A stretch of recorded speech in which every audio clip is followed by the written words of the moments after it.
യൂദാപുരം. അനുഗ്രഹത്തിൻ്റെ, ദൈവ ഇടപെടലിൻ്റെ, ദൈവ ചൈതന്യത്തിൻ്റെ കൃപകളുടെ കേദാരം.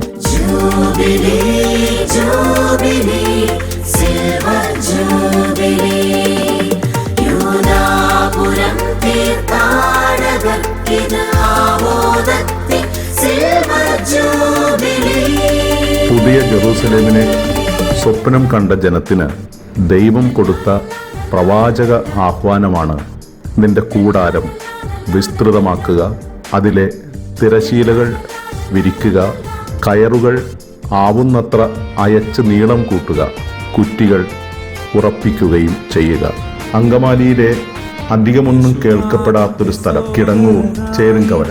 1999 ജൂലൈ മാസം 26 തിങ്കളാഴ്ച വൈകുന്നേരം 5 മണി സമയം കിടങ്ങൂർ പ്രദേശത്തെ ഗ്രാമവാസികൾക്ക് അനുഗ്രഹത്തിന്റെ പൂമഴ ലഭിച്ച ദിനമായിരുന്നു അത്. അധികമൊന്നും അറിയപ്പെടാത്ത ചേരുംകവല എന്ന ആ കവലയുടെ ഒരോരത്ത് ഒരു കൊച്ചു കപ്പേള. അധികമൊന്നും ആരും അറിയപ്പെടാത്തുള്ള ഒരു വിശുദ്ധൻ, യൂദാ തദേവൂസ്. ഈശോയുടെ കളിക്കൂട്ടുകാരനും ബന്ധുവും സഹോദരനും തന്റെ വളർത്തുപിതാവായ വിശുദ്ധ ഔസേപ്പിതാവിന്റെ ബന്ധു സഹോദരനുമായ ക്ലെയോഫാസിന്റെയും ഈശോയുടെ അമ്മയായ പരിശുദ്ധ കന്യാമറിയത്തിന്റെ സഹോദരി മേരിയുടെയും പുത്രനാണ് യൂദാ തദേവൂസ്. ദൈവനിശ്ചയപ്രകാരം ഇവിടം യൂദായുടെ മാധ്യസ്ഥം അപേക്ഷിക്കുന്നതാവണം എന്ന് ദൈവത്താൽ നിശ്ചയിക്കപ്പെടുകയായിരുന്നു. 1999 ജൂലൈ മാസം 26 അഭിവന്യ ഡാനിയൽ അച്ചാരുപറമ്പിൽ പിതാവ് ഇന്നത്തെ യൂദാപുരം തീർത്ഥാടന കേന്ദ്രത്തിന് ആധാരമായ കൊച്ചു കപ്പേള വിശുദ്ധ യൂദാ തദേവൂസിന്റെ നാമധേയത്വത്തിൽ അനുഗ്രഹ ശില സ്ഥാപിച്ച് അനുഗ്രഹിച്ചു. കൊരട്ടി ദൈവമാതാവിന്റെ ദേവാലയത്തിന്റെ വികാരി റവറൻ ഫാദർ ജസ്റ്റിൻ ആട്ടുള്ളി അച്ഛനാണ് ഈ ഒരു അസുലഭമായ കർമ്മത്തിന് നേതൃത്വം വഹിക്കുന്നതിന് ദൈവം നിശ്ചയിച്ചത്. കപ്പേളയ്ക്ക് കല്ലിട്ടതിൻ്റെ 6-ാം മാസത്തിൽ ജനുവരി 2013 വൈകുന്നേരം 5 മണിക്ക് യൂദാപുരം കപ്പേളയുടെ വെഞ്ചരിപ്പ് കർമ്മം അഭിവന്യ ഡാനിയൽ അച്ചാരുപറമ്പിൽ പിതാവ് തന്നെ നിർവഹിച്ചു. കൊച്ചു കപ്പേളയുടെ ആശീർവാദത്തോടുകൂടെ ചേരുംകവല യൂദാപുരമായി രൂപാന്തരപ്പെട്ടു. ആളുമനക്കവുമില്ലാതെ കിടന്നിരുന്ന പ്രദേശത്ത് ആളുകൾ ജനബാഹുല്യം അറിഞ്ഞു തുടങ്ങി. വഴിയിലൂടെ പോകുന്നവർ ശ്രദ്ധിക്കാൻ തുടങ്ങി. എന്താണ് ഈ ആൾക്കൂട്ടം, ആരാണിവിടെ എന്നൊക്കെ ചോദിക്കാനും പറയാനും തുടങ്ങി. പലരും തങ്ങളാലാവും വിധം ഈ സുവിശേഷ പ്രഘോഷണം പോലെ എല്ലായിടങ്ങളിലേക്ക് എത്തിക്കാൻ തുടങ്ങി. യൂദാ തദേവൂസിന്റെ പ്രാർത്ഥനയിൽ പങ്കെടുക്കുന്നവരുടെ ജനബാഹുല്യമാണ് ആ വഴിയിൽ കാണുന്നത്. ഏതു കാര്യവും സാധ്യമാക്കി നൽകുന്ന ഒരു പുണ്യവാൻ അവിടെ ഉണ്ട്. ജനങ്ങൾ ഇങ്ങനെ വാതോരാതെ സംസാരിച്ചു തുടങ്ങി. അങ്ങനെ വിസ്മൃതിയിലാണ്ട് ഒരു കാലഘട്ടത്ത് പോയ യൂദാ തദേവൂസ് 12-ാം നൂറ്റാണ്ടിൽ വീണ്ടും വിശുദ്ധ ബ്രിജിറ്റിലൂടെയും ജനങ്ങളാൽ അറിയപ്പെട്ടതുപോലെ ഈ പ്രദേശവാസികൾക്ക് സുപരിചിതനാകാൻ തുടങ്ങി. യൂദാ തദേവൂസ് അപരനാമത്തിൽ ലെബ്ബേവൂസ് എന്നും തദ്ദായി എന്നും ഈശോയുടെ സഹോദരനെന്നും ബന്ധുവെന്നും കളിക്കൂട്ടുകാരനെന്നും ഒക്കെ അറിയപ്പെട്ടിരുന്ന യൂദാ തദേവൂസ് ഈശോയുടെ സഹോദരൻ, ഈശോയുടെ മുഖമായി മാറിയവൻ. 2004 അതിരൂപത ആസ്ഥാനത്ത് നിന്ന് വാഹനങ്ങളുടെ അകമ്പടിയോടുകൂടെ വിശുദ്ധ യൂദാ തദേവൂസിന്റെ തിരുശേഷിപ്പ് ടൈറ്റസച്ചന്റെ കാലത്ത് ഈ ദേവാലയത്തിലേക്ക് കൊണ്ടുവരുന്നത്. 25-ാം വാർഷിക ആഘോഷങ്ങളിൽ ഏറെ പ്രധാനപ്പെട്ട ഒരു ദൈവ ചൈതന്യത്തിന്റെ ഇടപെടലായിരുന്നു തിരുശേഷിപ്പിന്റെ പ്രയാണം. 10,000-ത്തിലധികം ഭവനങ്ങളിലൂടെ കടന്നുപോയ യൂദാ തദേവൂസിന്റെ ഭവന സന്ദർശനം ഏറെ പുരോഗമനത്തിലേക്ക് നാടിനെയും നാട്ടുകാരെയും എത്തിച്ചു എന്നുള്ളത് വളരെ എടുത്തു പറയേണ്ട ഒരു കാര്യമാണ്.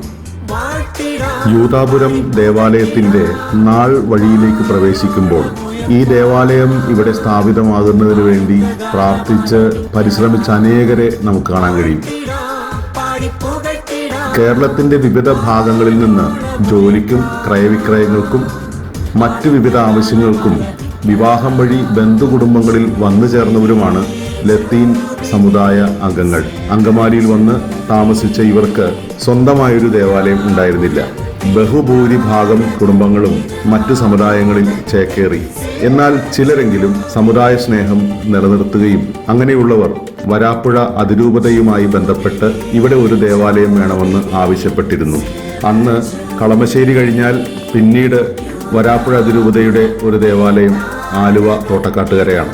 ആലുവ കഴിഞ്ഞാൽ പിന്നെ തൃശ്ശൂർ ഭാഗത്തേക്ക് വന്നാൽ കൊരട്ടി ദൈവമാതാവിൻ്റെ ദേവാലയം 50 വർഷങ്ങൾക്ക് മുമ്പ് സ്ഥാപിതമായി. അതിനുശേഷം അത്താണി സെയിന്റ് ആന്റണി പള്ളി സ്ഥാപിതമായി. ഇപ്പോൾ ഈ പ്രദേശങ്ങളിലെല്ലാം ലത്തീൻ സമുദായ അംഗങ്ങൾ വളർന്നു വരുന്നു. ആ വളർച്ചയുടെ ഭാഗമാണ് ഇവിടെയും സംഭവിച്ചത്. 1886 സെപ്റ്റംബർ 1 ലിയോ 13 മാർപ്പാപ്പയാണ് വരാപ്പുഴ അതിരൂപതയെ സ്ഥാപിച്ചത്. അന്നുവരെ വരാപ്പുഴ വികാരിയത്തായിരുന്നു. വരാപ്പുഴ വികാരിയത്തിലെ തൃശൂർ, കോട്ടയം വികാരിയത്തുകളായി 1887 പിന്നീട് സ്ഥാപിക്കുകയും ചെയ്തു. റോമൻ റൈറ്റ് പിന്തുടർന്നിരുന്ന ലത്തീൻ സമുദായ അംഗങ്ങളെ പ്രത്യേകിച്ച് റോമൻ കത്തോലിക്ക എന്ന് വിളിച്ചിരുന്നില്ല. എന്നാൽ മറ്റ് സമുദായങ്ങൾ റോമൻ റൈറ്റിന്റെ ഭാഗമായി ചേർന്ന് നിൽക്കുന്നു എന്നുള്ളതുകൊണ്ട് RC എന്ന് വിളിക്കപ്പെടാനും തുടങ്ങി. ഇവിടെ പരിശ്രമം നടത്തിയ പ്രമുഖരെ പ്രത്യേകം ഓർക്കേണ്ടതുണ്ട്. 25 വർഷം ഈ ദേവാലയത്തിന്റെ കപ്പ്യാരായിരുന്ന ശ്രീ അന്തപ്പൻ ജോർജ് വലിയപറമ്പിൽ, ശ്രീ പനക്കൽ ജോസഫ്, ശ്രീ നോബർട്ട്, ശ്രീ റോബർട്ട് അറക്കൽ, ശ്രീ ജോസഫ്, ശ്രീ മോറിസ് എന്നിവർ. തുടർന്ന് ഇവരുടെ കൂട്ടായ്മയിലേക്ക് പലരും വന്നുകൊണ്ടിരുന്നു. ആട്ടുള്ളിയച്ചൻ, ടൈറ്റസ് അച്ചൻ, ആദ്യകാലങ്ങളിൽ ജോളിയച്ചനും കൊരട്ടി ദൈവമാതാവിൻ്റെ പള്ളി വികാരിമാരായിരുന്നു. അതേ തുടർന്നാണ് പിന്നീട് ഇവിടെ വൈദികർ വരുന്നതും ക്രിസ്ത്യൻ ചർച്ചായി മാറുന്നതും. 2021 ഒക്ടോബർ മാസം മുതൽ ഈ യൂദാപുരം ഇടവകയായി മാറ്റപ്പെട്ടു. 2021 എടുത്തു പറയേണ്ട ഒന്നായിരുന്നു അഭിമന്യു ജോസഫ് കളത്തിപ്പറമ്പിൽ പിതാവ് യൂദാപുരം ദേവാലയത്തെ ഒരു സ്വതന്ത്ര ഇടവകയാക്കി. അങ്ങനെ ആദ്യ വികാരിയായി യേശുദാസ് പഴമ്പള്ളി അച്ഛൻ നിയമിതനാവുകയും ചെയ്തു. 2022 മെയ് മാസം 31 മുതൽ ഫാദർ സെബാസ്റ്റ്യൻ കറുകപ്പള്ളിയാണ് തുടർന്ന് റെക്ടറും വികാരിയായി സ്ഥാനമേൽക്കുന്നത്. ഒരു കുഞ്ഞു കപ്പേളയിൽ നിന്ന് ആരംഭിച്ച വിസ്തൃതമായൊരു വലിയ തുറന്ന ദേവാലയത്തിന്റെ വികസന പ്രവർത്തനങ്ങൾ ദൈവം ഒരുക്കിയ ഒരു പദ്ധതിയാണെങ്കിൽ ആ പദ്ധതിക്ക് ഇപ്പോഴും ചാരുതയേറിക്കൊണ്ടേയിരിക്കുന്നു. അനുഗ്രഹീതമായ ഒരു ഇടവകയായി രൂപാന്തരപ്പെട്ട ഈ ഒരു കൊച്ചു യൂദാപുരം, വിശുദ്ധ യൂദാ തദേവൂസിന്റെ ദേവാലയം അതിന്റെ 25 വർഷങ്ങൾ പൂർത്തീകരിച്ചതിന്റെ ഓർമ്മയാണ് ഈ കൊണ്ടാടുന്നതെല്ലാം. ആ അലയടികളാണ് തിരുശേഷിപ്പ് പ്രയാണത്തിലൂടെ കേരളത്തിൽ അങ്ങോളം ഇങ്ങോളവും തീർത്ഥാടകരുടെ ഭവനങ്ങളിലൂടെയും ഒക്കെ കടന്നുപോയത്. അനേകർക്ക് ഭവനങ്ങൾ നിർമ്മിച്ചു കൊടുക്കാൻ കഴിഞ്ഞു.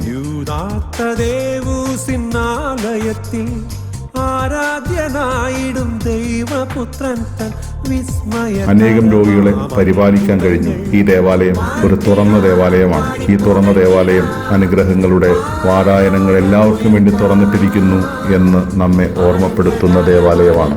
8 കുടുംബ യൂണിറ്റുകളിലായി 195ഓളം സജീവ ഇടവകങ്ങളും സജീവമല്ലാത്ത ഏതാനും കുടുംബങ്ങളും ഒത്തുചേരുന്നതാണ് ഈ ദേവാലയം. മതബോധനവും കുടുംബ യൂണിറ്റുകളും മാതൃവേദിയും വിൻസെന്റ് പോളും യുവാക്കളും യുവതികളും പ്രാർത്ഥനാ ഗ്രൂപ്പ് അംഗങ്ങളും മരണസഹായ സംഘവും ബഹുമാനപ്പെട്ട സിസ്റ്റേഴ്സിന്റെ വലിയ സാന്നിധ്യവും വലിയ ഇടപെടലുകളും പ്രാർത്ഥനാ മധ്യസ്ഥവും ഈ ദേവാലയത്തിന് അഴകും ആഴവും ഏറ്റുന്നു. 2022 ഒക്ടോബർ 22 റോഡരികിനോട് ചേർന്ന് സ്ഥാപിച്ച കൊടിമരം പോലെ ഏറ്റവും ഉയർന്നിരിക്കുകയാണ് ദൈവ ചൈതന്യവും. ഉന്നതങ്ങളിൽ നിന്ന് ദൈവം താഴേക്ക് നൽകിയ ഒരു പുണ്യവാന്റെ രൂപവും ഒരു കപ്പേളയും അവിടെ സ്ഥാപിക്കപ്പെട്ടിരിക്കുന്നു. അത് സ്പോൺസർ ചെയ്തത് ശ്രീ ഹെർബർട്ട് ജെയിംസ്, ശ്രീ വർഗീസ് മൂലൻ എന്നിവരും. 25ാം വാർഷിക ആഘോഷ പരിപാടികൾ ആരംഭിക്കുന്നത് 2022 ഒക്ടോബർ 24 റോഡരികിലുള്ള പുതിയ കപ്പേള സ്ഥാപിച്ച് ആശീർവദിച്ചുകൊണ്ടാണ്. 2 വർഷം നീണ്ടുനിന്ന സാംസ്കാരിക, ആത്മീയ, ജീവകാരുണ്യ പ്രവർത്തനങ്ങളുടെ സമാപനമാണ് ഇന്നേ ദിവസം. 25ാം വാർഷികാഘോഷങ്ങളുടെ ഭാഗമായി ദേവാലയം മുഴുവനും പുതുക്കിപ്പണിയാൻ കഴിഞ്ഞു. പരിസരങ്ങളിലേക്ക് നീട്ടിപ്പണിയാൻ കഴിഞ്ഞു. സംഘടനാ പ്രവർത്തനങ്ങൾ ശക്തിപ്പെടുത്താൻ കഴിഞ്ഞു. പ്രാർത്ഥനകൾ ദൈവസന്നിധിയിലേക്ക് കൂടുതൽ ഉയർത്താൻ ദൈവടവരെത്തി. അങ്ങനെ എന്തുകൊണ്ടും ഒരു സിൽവർ ജൂബിലിയുടെ നിറവിന്റെ പകിട്ടിലാണ് യൂദാ തദേവൂസിന്റെ യൂദാപുരം എന്ന തുറന്ന പള്ളി. 2002 ആരംഭിച്ച സെമിത്തേരി എന്ന യാഥാർത്ഥ്യം തേടിയുള്ള യാത്രയിൽ ഈ ജൂബിലി വർഷം ഏറെ സഹായിച്ചിട്ടുണ്ട്. ടൈറ്റസ് അച്ഛൻ്റെ കാലത്ത് ബൈബിൾ ബിലീവേഴ്സ് അസോസിയേഷനിൽ നിന്ന് വാങ്ങിയ 18 സെന്റ് സ്ഥലം പല കാരണങ്ങളാൽ, പല കേസുകളും തർക്കങ്ങളും രാഷ്ട്രീയ ഇടപെടലുകളും വിലങ്ങുതടിയായിരുന്ന സമയത്താണ് 2022 എന്നുവെച്ചാൽ 20 വർഷങ്ങൾക്കിപ്പുറം യൂദാ തദേവൂസിന്റെ മാധ്യസ്ഥതയിൽ ഒരു വ്യാഴാഴ്ച ഇതിനായി ഒരു പ്രാർത്ഥന സംഘടിപ്പിച്ചത്. അത്ഭുതമെന്ന് പറയട്ടെ, RDO സ്ഥലം നേരിൽ കണ്ട് വിലയിരുത്തി മന്ത്രി തലം വരെ പലരാലും പരിശ്രമങ്ങൾ നടത്തിയെങ്കിലും വിഫലമായത് ദൈവത്താൽ സാധ്യമാക്കി തന്നു. നേതൃത്വം നൽകി ഇടവകയെ സഹായിച്ചുകൊണ്ടിരിക്കുന്ന അഡ്വക്കേറ്റ് ശ്രീമതി സെറീന ജോർജ് നിർവഹിച്ച അനിതര സാധാരണമായ പ്രയത്നങ്ങൾക്ക് ദൈവനാമത്തിൽ നന്ദിയും അനുഗ്രഹങ്ങളും. 2024 ഡിസംബർ 12 കളക്ടറേറ്റിൽ വെച്ച് വിചാരണാ യോഗവും 2025 ജനുവരി 3 പൊല്യൂഷൻ കൺട്രോൾ ടീമിന്റെ പരിശോധനയും നിലവിൽ പൂർത്തീകരിക്കപ്പെട്ടു. കിടങ്ങൂർ സെമിത്തേരി ജംഗ്ഷനിലുള്ള പുതിയ സെമിത്തേരിക്ക് വേണ്ടി ഞങ്ങൾ കാത്തിരിക്കുന്നു.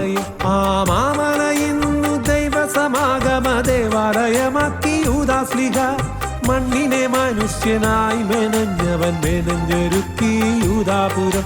ആ മാമല ഇന്നു ദൈവസമാഗമ ദേവാലയമാക്കി യൂദാശ്ലീഹ. മണ്ണിനെ മനുഷ്യനായി മെനഞ്ഞവൻ. രജത ജൂബിലിയുമായി ബന്ധപ്പെട്ട് ആലോചനാ യോഗത്തിൽ 25 ഇന പദ്ധതികളാണ് രൂപവൽക്കരിച്ചത്. ദേവാലയ പുനരുദ്ധാരണം, ഓരോ ആഴ്ചകളിലും 25 ഡയാലിസിസ് രോഗികൾക്ക്, ക്യാൻസർ രോഗികൾക്ക് ധനസഹായവും, ദേശവാസികൾക്കായി ഒരു ബൈബിൾ കൺവെൻഷൻ സംഘടിപ്പിക്കപ്പെടുകയുണ്ടായി. തീർത്ഥാടകരുടെ വീടുകൾ സന്ദർശിക്കുകയും തിരുശേഷിപ്പ് പ്രവേശിപ്പിച്ച് പ്രയാണം ക്രമപ്പെടുത്തുകയും ചെയ്തു. മതബോധനത്തിനായി ഓഫീസുകളും കുട്ടികൾക്കായി ക്ലാസ് മുറികളും പദ്ധതിയിട്ട പ്രകാരം മുന്നോട്ടുപോയി. മുലയൂട്ടുന്ന അമ്മമാർക്ക് വേണ്ടിയിട്ടുള്ള ചൈൽഡ് കെയർ റൂം സൗകര്യങ്ങൾ ഒരുക്കി. ഇടവകയിൽ പ്രവർത്തിച്ചുകൊണ്ടിരിക്കുന്ന സംഘടനകളുടെ ശക്തമായ പ്രവർത്തനത്തിനു വേണ്ടി ഓഫീസുകൾ നവീകരണത്തിന്റെ ഭാഗമായി പള്ളിയും പരിസരങ്ങളും പരിസ്ഥിതി അനുകൂല പ്രദേശമാക്കി മാറ്റുകയും പൂന്തോട്ടങ്ങൾ നിർമ്മിക്കുകയും അത് പരിപാലിക്കുകയും ചെയ്യുന്നു. ലെബേവൂസ് എന്ന ഒരു ഇടവക ബുള്ളറ്റിൻ ഈ കാലയളവിൽ പ്രകാശനം ചെയ്യുന്നതിനും സാധിച്ചു. ഇടവക അതിർത്തികൾ ഉൾക്കൊള്ളിച്ച് ഇടവക മാപ്പ് തയ്യാറാക്കി. 5 ദിവസത്തെ നീണ്ടു നിൽക്കുന്ന ഇടവക തിരുനാളും ഇടവക പരിപാടികളും കലാപരിപാടികളും അങ്ങനെ അതിനുള്ള അവസരങ്ങളും സൃഷ്ടിക്കപ്പെട്ടു. ദേവാലയത്തിന് മുന്നിലുള്ള ഗ്രൗണ്ടിന്റെ നവീകരണവും അതിനോട് ചേർന്നുള്ള സ്ഥലം ദേവാലയത്തിന് വിശുദ്ധ യൂദായുടെ മണ്ണായി രൂപാന്തരപ്പെടുത്തുന്നതിനും ദൈവം ഇടവരുത്തി. ദേവാലയത്തിന്റെ സൗണ്ട് സിസ്റ്റം വിശുദ്ധ യൂദായുടെ മാധ്യസ്ഥതയാൽ പുതിയത് തന്നെ രൂപപ്പെടുത്താൻ കഴിഞ്ഞു. ശുശ്രൂഷകർക്കും അതോടൊപ്പം ദേവാലയത്തിൽ സഹായിക്കാനെത്തുന്നവർക്കും വേണ്ടിയിട്ടുള്ള സൗകര്യങ്ങൾ വിപുലപ്പെടുത്തി കൂടുതൽ ഇടവാംഗങ്ങളെ നേതൃനിരയിലേക്ക് ഉയർത്തുന്നതിന് ഈ കാലയളവിൽ സാധിച്ചു. ജൂബിലി സ്മാരകമായി ദേവാലയമായി പണിയുന്നതിനും അവിടെ നേർശ്രദ്ധയും തിരുനാളും എക്കാലത്തെയും പങ്കാളിത്തത്തോടുകൂടെ പ്രദേശവാസികളോട് ചേർന്ന് നയിക്കാനും തുടങ്ങി. എല്ലാ ഞായറാഴ്ചകളിലും രാവിലെ 8 മണിക്ക് കുർബാനയും ആരംഭിച്ചു. പുതിയ കൊടിമരവും ദൈവത്തിന് അനന്തമായ സ്നേഹം ഈ ജൂബിലി വർഷത്തിൽ വിവിധ മേഖലകളിലൂടെ തീർത്ഥാടകരും ഒപ്പം പ്രദേശവാസികളും അനുഭവിക്കുന്നു. ആരാധന ആലയം വീണ്ടും പുതുക്കി പരിസര ശുദ്ധിയും പരിസ്ഥിതി സൗഹൃദ ഇടവകയുമായി പ്രവർത്തിക്കാൻ സാധിക്കുന്നു എന്നുള്ളത് അനുഗ്രഹീതമായ ഒരു കാര്യമായി. 2006 ആരംഭിച്ച കൂട്ടുതിരുനാൾ ഓരോ വർഷവും പുരോഗമനത്തിലേക്കും ജനങ്ങളുടെ പങ്കാളിത്തത്തിലേക്കും അങ്ങനെ വിശുദ്ധ യൂദായുടെ വലിയ അനുഗ്രഹങ്ങളുടെ പ്രഘോഷണമായും നടത്തിക്കൊണ്ടിരിക്കാൻ ദൈവം ഇടവരുത്തുന്നു. അതിനുള്ള സൗകര്യങ്ങളും സാഹചര്യങ്ങളും സ്ഥലവും ദൈവം ഓരോ വർഷവും കൂടുതൽ നൽകി അനുഗ്രഹിക്കുന്നു. ദൈവം എഴുതിയ വലിയൊരു മഹത്വത്തിന്റെ തിരക്കഥ ഇനിയും തുടരേണ്ടിയിരിക്കുന്നു.